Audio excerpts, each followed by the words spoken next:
What's happening, fellas? If you follow the channel, you know that this came from the Bakersfield, California collection from B&H Cycles. Over 43 bikes that we picked up from there, shipped them from all the way from California to here.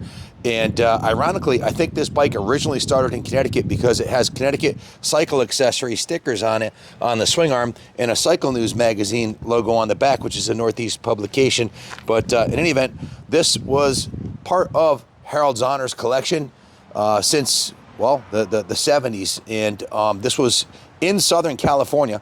So it was high and dry, stored indoors. So the chrome is much better than the Northeastern motorcycles would normally be. It has a nice paint job on it. He did a full, somebody, he had passed away, sadly, so, and his son didn't know, but all the details, other than he remembered him riding it around. This bike was a full frame up, custom build. The frame was painted the white color, like an antique white.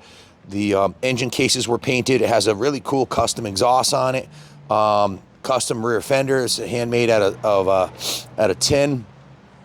It's set up for off-road, flat track, or motocross. It's got the motocross style bars on it. We put a brand new clutch and brake perch on here and did a little bit of work to it ourselves, including putting the front number plate on there. I just thought it needed one on there. When it came in, it hadn't been run. Harold passed away 9 years ago, and he was sick the last couple of years, so I don't think this bike had been ridden in probably 10 or 11 years. So first thing we did is remove the carb, flush the float bowl, clean the jets, freed up the float, tested with auxiliary tank, and then reinstalled it. If you take a look inside the carb body from the back here, you'll see the carb operates nicely, and it's in decent, clean working order because it was cleaned and rebuilt. We had no spark, so we traced the wires down, repaired an issue with the wiring. We replaced the spark plug, cleaned the ignition point, set the gap tests. It had good spark, and then we drained the oil. This is an oil in frame tank, as you can see right here. So we drained the oil out. Added a quart and a half of fresh 10W40, turned the engine over by hand to make sure that the oil pump was working and it was wet sumping. Started in the bike, sounded freaking awesome with the megaphone muffler, 250 thumper, had a real nice rumble to it. We're all excited. Bill Kelly hopped on it, started riding it around, and in under 5 minutes, something happened and it stopped running. So it definitely ran when parked because we witnessed that here. I wish we had the camera out when it was running, but it ran, it sounded good. Transmission worked, clutch worked. Obviously the ignition and everything worked, but the engine actually locked up. We're not sure why. It could be a top end, it could be a rod, I don't know. But either way, now the engine needs to be rebuilt, and I have the work order here. It actually happened about a month ago. This is one of the first bikes we'd done, and it said, Jimmy will rebuild it per Ken Sr., February 13th, day before Valentine's Day, 2024.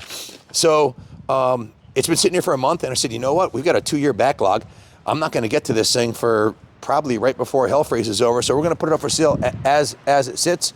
We've got a football field long room full of panheads and knuckleheads and shovelheads and new bikes and all kinds of bikes that are waiting to get serviced.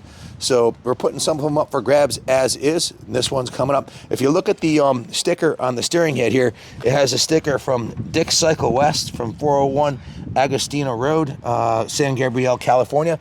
I don't know if that was a California dealer that imported it from Connecticut or bought some of the parts from Connecticut Cycle Accessories, but it's kind of cool. He did the red and white paint job on the tank, and the BSA logos, has the Made in England logos right here on the frame, which are really nice looking. Super clean bike. I don't think it's been ridden much since it was built. The chain of sprockets appear to be brand new on it. The tires appear to be as new on it. The rear brake levers painted red. Everything works on the bike, and it was running and sounded pretty damn nice, but we're selling it non-running as is. So if you have any questions about it, give us a call, 860-454-7024. Absolutely a kick-ass candidate. Rebuild the motor and you got yourself everything else is like new on it, so you'll be golden. And well, the bike's 1967, so what does that make it, 56 years old? It's almost 60 years old, so absolute classic antique. Engine cases look good, the cylinder jug looks good. If you have any questions, give us a call, 860-454-7024. Thanks for watching, and God bless America.